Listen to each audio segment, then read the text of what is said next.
자, 우리 하나님 말씀 함께 보겠습니다.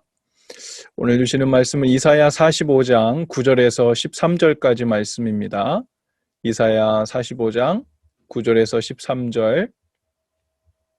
네, 우리 세번역 성경으로 다 같이 함께 읽죠. 시작. 질그릇 가운데서도 작은 한 조각에 지나지 않으면서 자기를 지은 이와 다투는 자에게는 화가 닥칠 것이다.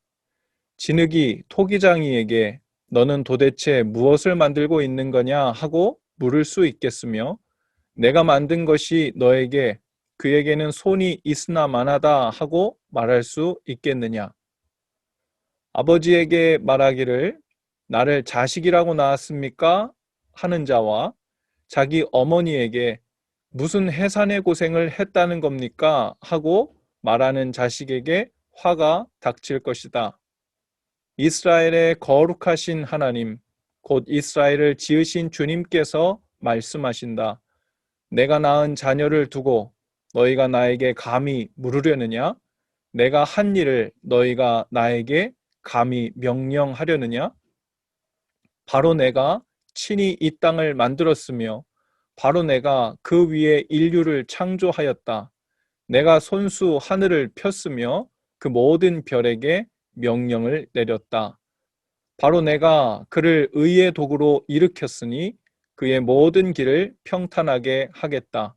그가 나의 도성을 재건하고 포로된 나의 백성을 대가도 없이 보상도 받지 않고 놓아줄 것이다. 만군의 주님이 하신 말씀입니다.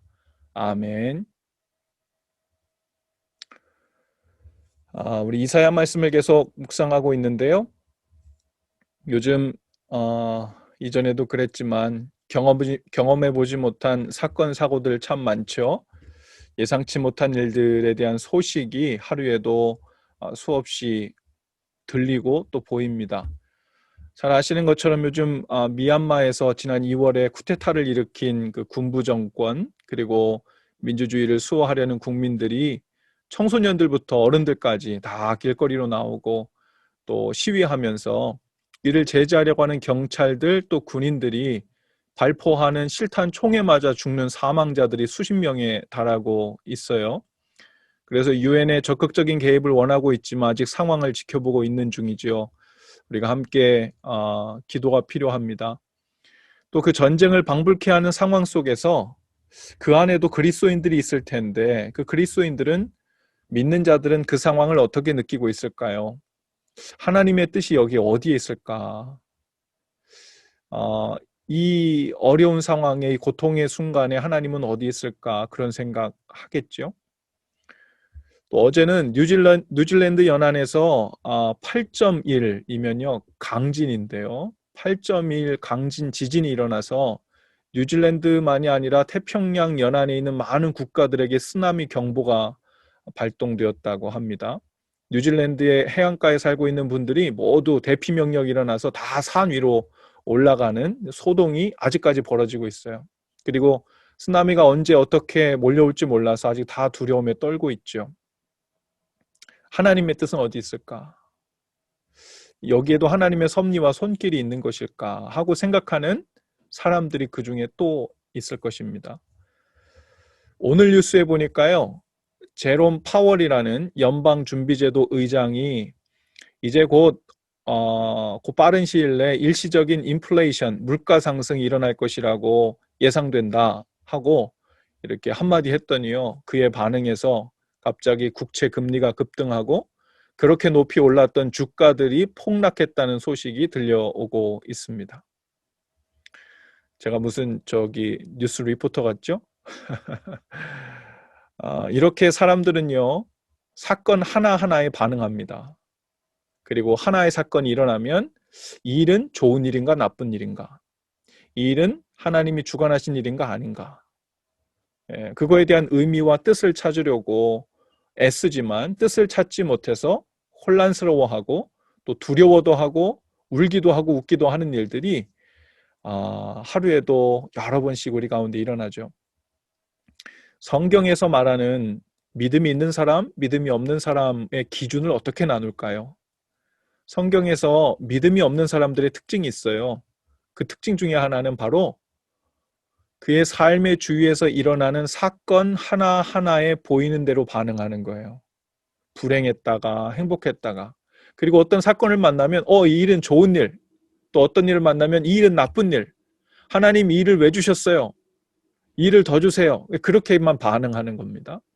그런데 성경에서 말하는 믿음이 좋은 사람이란 단순히 하나님께서 이것을 이루시겠다 하는 것에 대해서 다른 번뇌나 근심이나 의심이나 이런 거 전혀 하지 않고 무조건 붙들고 있는 사람을 얘기하는 것이 아니라, 그가 삶을 살아가는 동안에 이런 일도 만나고 저런 일도 만나고 의심스러운 일도 만나고 하나님의 뜻이 이루어지지 않는 쪽으로 작용하는 것 같은 일을 만나도 그들 마음속엔 하나님이 주신 약속, 하나님이 말씀해 주신 계획, 그 크신 경륜과 큰 그림을 바라보고 그걸 붙들고 사는 사람을 성경에서는 믿음 있는 사람이라고 이야기합니다.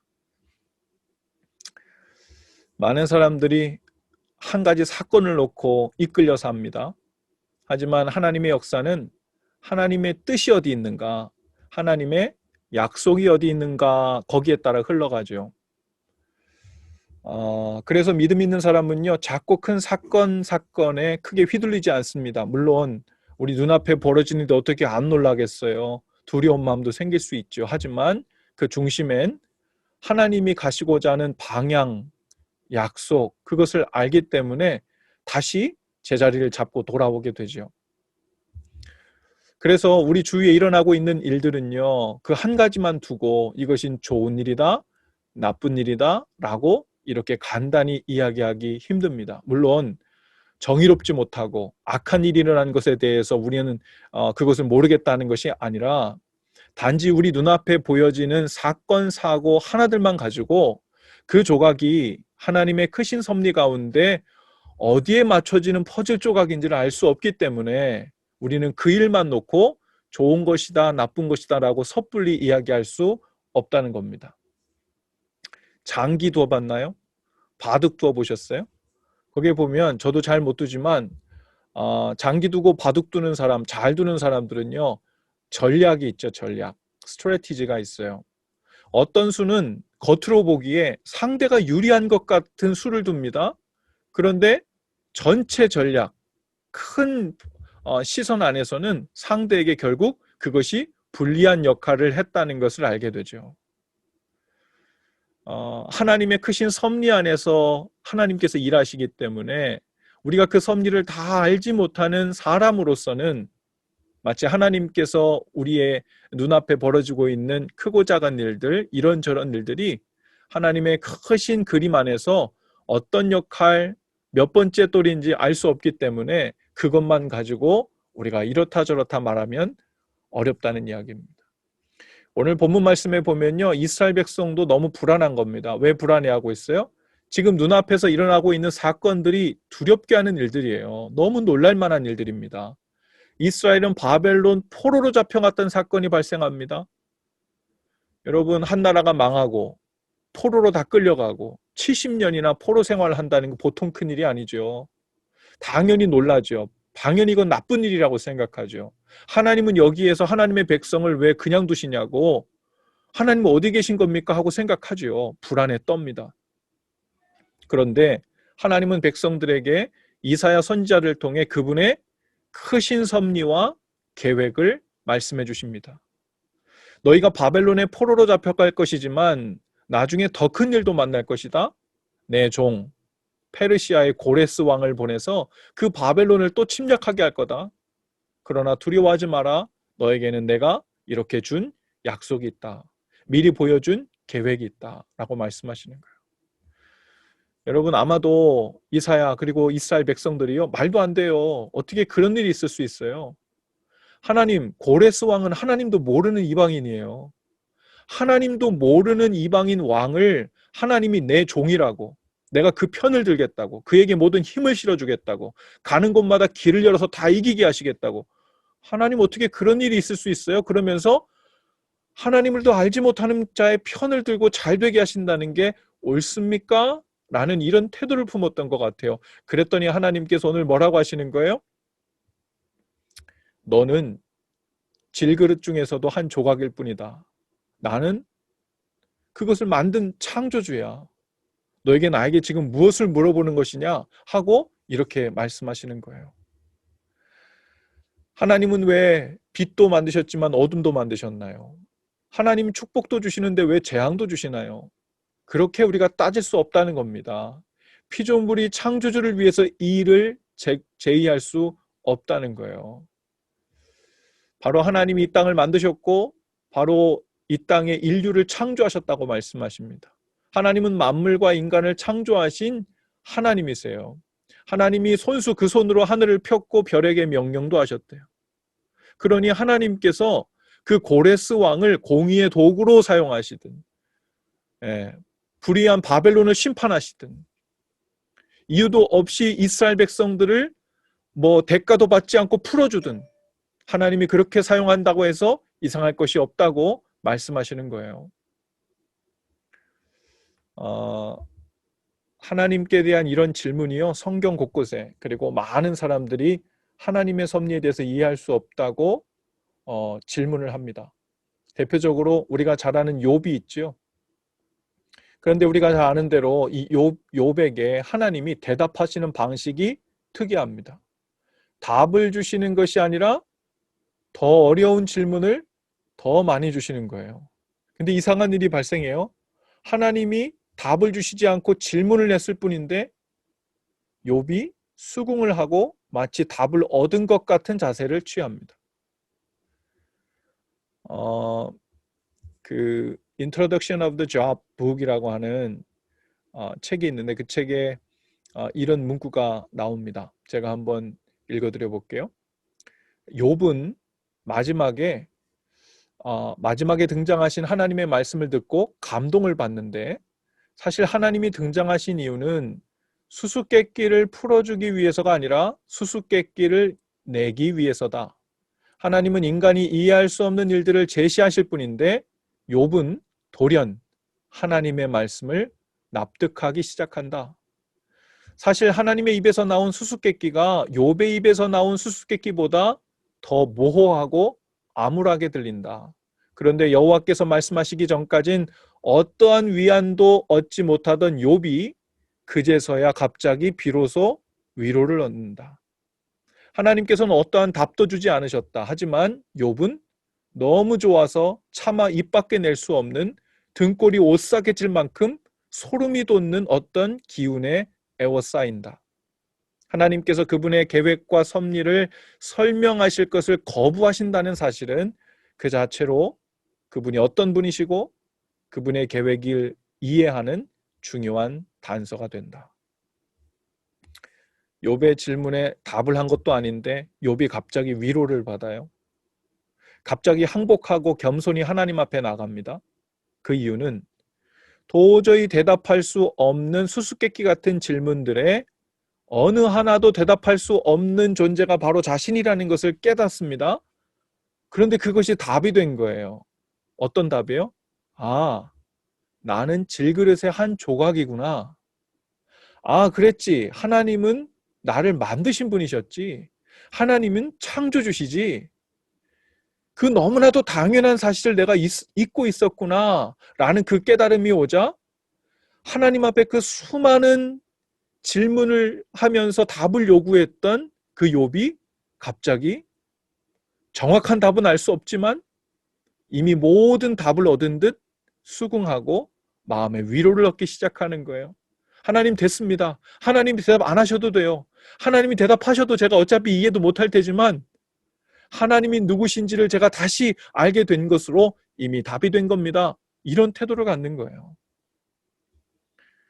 오늘 저와 여러분도 살면서 크고 작은 사건 사고를 만나고 경험하고 있을 거예요. 이해 안 되는 일 많을 겁니다. 저 하나님 잘 믿어보려고 하는데 왜 하는 일 이렇게 해서 꼬이나요? 하나님께 맡겼다 그러는데 왜 이 문제는 해결이 안 되고 점점 수렁으로 빠지는 것 같은가요? 믿음의 가정을 세워보려고 하는데 왜 우리 가정은 자꾸 더 어려운 일과 또 관계가 복잡해지는 것 같은가요?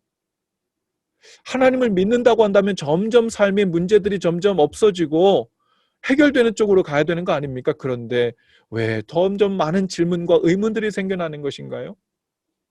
마치 하나님의 백성을 하나님께서 구원해 내시려고 하는데 정작 그 문제 한가운데 있는 이스라엘 백성들은 바벨론이라는 이해 안 되는 예, 그 문제 한가운데서 고민하고 있는 거예요. 더군다나 하나님을 믿는 사람도 아닌 고레스 왕을 들어가지고 이스라엘 백성을 구원하신다고 하니까 아니 바벨론보다도 더 악독하고 더 강력한 페르시아의 왕이 우리를 구해줄 리가 있습니까? 하나님의 말을 들을 리가 있습니까? 믿겨지지가 않는 거죠.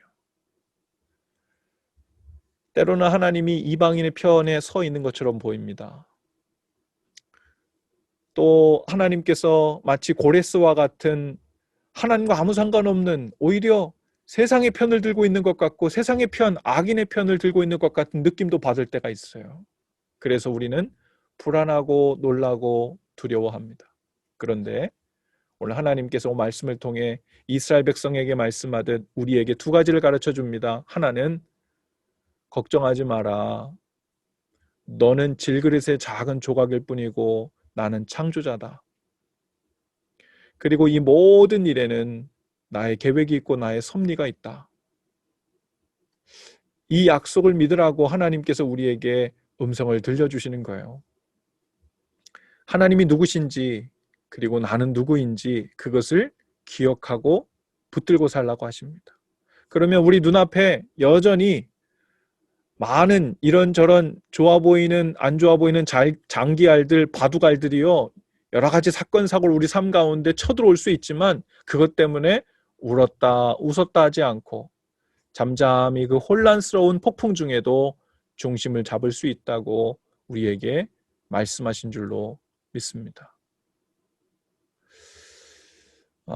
우리 아까 첫 번째 불렀던 찬양 중에 선한 능력으로라는 찬양이 있어요. 여러분 선한 능력으로 일어서리 했는데 선한 능력으로 일어선다는 건 뭘까요? 있는 곳에서 저를 한번 따라해 봅시다. 선한 능력이란 하나님의 섭리를 신뢰하는 것이다.